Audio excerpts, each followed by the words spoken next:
आप सबको मेरा प्रणाम। दोस्तों, अभी ये जो मौसम चेंज हो रहा है और इतने दिन से बारिश हो रही थी और अभी इतनी तेज़ धूप निकल रही है जिसका असर अपने पौधे पर भी दिख रहा है। उसके पत्ते पीले होकर गिर रहे हैं और थोड़े उलझ भी गए हैं। तो घबराने की ज़रूरत नहीं, ये थोड़े दिन में ऐसे ही रिकवर हो जाएंगे। अभी हमें रोज़ पानी देना पड़ता है और जब भी आप पानी देते हैं तो पौधे को भी अच्छी तरह नहला दीजिए ताकि उसको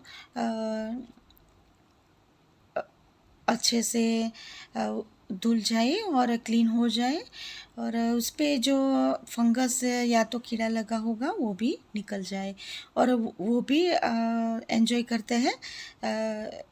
हम अच्छी तरह उसको ऊपर भी पानी छिड़काव करते हैं तो इसी तरह करते रहेंगे तो आपके पौधे बहुत अच्छी तरह फिर से रिकवर होके फ्रेश हो जाएंगे। तो ये मेरे बहुत सारे क्राइसेंथेमम की और मेरीगोल्ड के प्लांट तैयार हो गए हैं, लेकिन उस पर भी ये मौसम का असर दिख रहा है। तो लेकिन थोड़े ही दिन में ये पहले से भी ज़्यादा अच्छे हो जाएंगे। तो ये मैं धीरे धीरे अलग अलग प्लांटर में उसको लगा रही हूँ। जैसे जैसे बड़े होते जा रहे हैं उसकी पिंचिंग भी ज़रूरी है। तो कुछ प्लांट तो काफ़ी घने बन चुके हैं और कुछ ही दिनों के बाद मैं उसको पिंचिंग करना भी छोड़ दूँगी तो ये दिवाली तक बहुत अच्छे से फ्लावरिंग भी आ जाएंगे।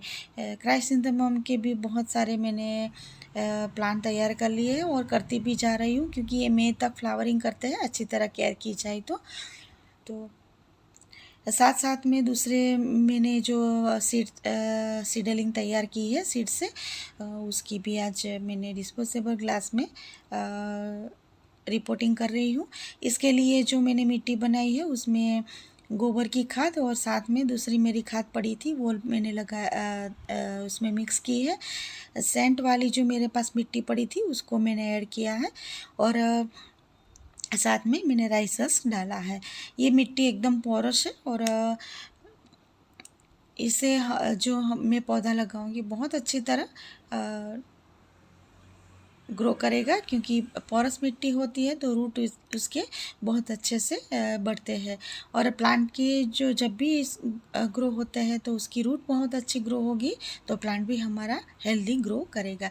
ये मैंने सभी ग्लास भर लिए हैं और ये जो मेरा खाद है वो बोरी में मैंने तैयार किया था तो वो सुखाने के लिए मैंने यहाँ पे रख दिया है।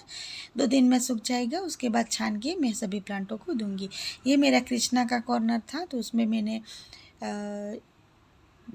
एरेंथमम के जो प्लांट लगाए थे वो मैंने निकाल दिए हैं और उसमें मैंने ये मॉर्निंग ग्लोरी के प्लांट लगाए हैं और नार्सिसम के 2 प्लांट लगाए हैं। नार्सिसम में येलो और ऑरेंज कलर के बहुत सुंदर फ्लावर आते हैं और ये मॉर्निंग ग्लोरी में अलग अलग आते हैं और देखते हैं कौन से कलर के फ्लावर आते हैं। उसको मैं नीचे की तरफ लटका दूंगी तो बहुत सुंदर लगेंगे जब भी फ्लावर आएंगे।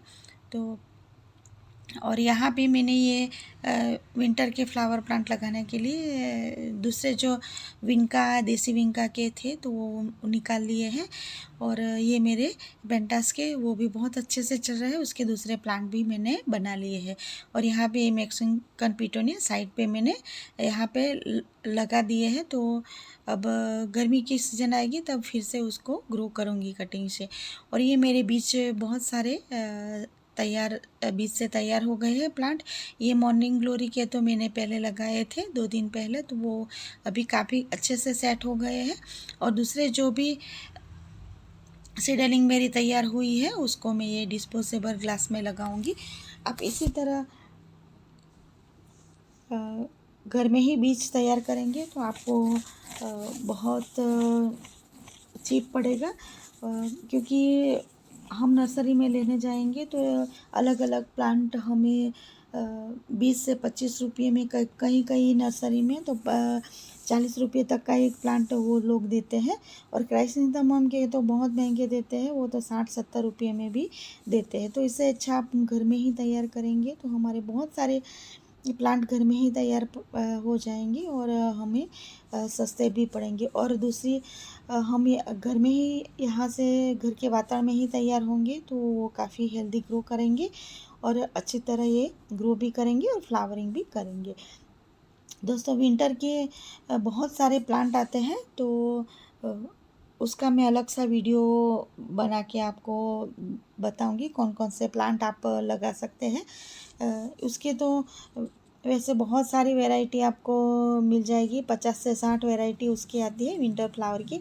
लेकिन जो मेन मेन प्लांट है जो हर नर्सरी में भी मिल जाते हैं वो मैं आपको दिखाऊंगी और सभी जगह अच्छे से ग्रो कर जाते हैं, वैसे प्लांट मैं आपको बताऊंगी। ये जो मेरी सीडलिंग तैयार की हुई है तो ये डिस्पोजेबल ग्लास में मैं बारी बारी लगा रही हूँ और ये लगाने के बाद छाया वाली जगह में ही हमें रखना है और अच्छी तरह सेट हो जाएंगी। उसके बाद उसको भी सुबह की धूप मिले इसी तरह हमें रखना है, क्योंकि सभी प्लांटों को धूप मिलना बहुत ज़रूरी है और ख़ास करके विंटर वाले जो फ्लावर है उसको धूप ज़रूरी है। कई सारे ऐसे प्लांट है जिसको धूप कम चाहिए, वो प्लांट भी मैं आपके साथ ज़रूर से शेयर करूँगी और उसका अलग सा वीडियो बना के आपको मैं दिखाऊंगी कि कौन कौन से प्लांट कम धूप में भी चलते हैं। दोस्तों जब भी आप इसी तरह सीडलिंग तैयार करते हैं तो उसके इसी तरह छोटे छोटे प्लांटर में लगाइए और उसके बाद बड़े गमले में अच्छी तरह सेट हो जाएंगे, ग्रो हो जाएंगे। उसके बाद बड़े गमले में शिफ्ट करेंगे तो ये बहुत अच्छे से चलते हैं और वो ग्रो भी बहुत अच्छे से होती है। धीरे धीरे अभी मेरी दूसरी बहुत सारी सीड्स निकल रहे हैं और अभी छोटे हैं, तो जैसे जैसे ये मेरी सीडलिंग तैयार होती जाएंगी मैं इसी तरह डिस्पोजेबल ग्लास में तैयार करती जाऊंगी तो मेरे बहुत सारे पौधे तैयार हो जाएंगे और विंटर में बहुत सारा मेरा विंटर फ्लावरिंग से गार्डन भर जाएगा। दोस्तों मेरा ये वीडियो अच्छा लगा तो लाइक शेयर और सब्सक्राइब जरूर कीजिएगा। दोस्तों फिर मिलते हैं नई वीडियो में नई जानकारी के साथ, तब तक के लिए बाय। हैप्पी गार्डनिंग, जय श्री कृष्ण।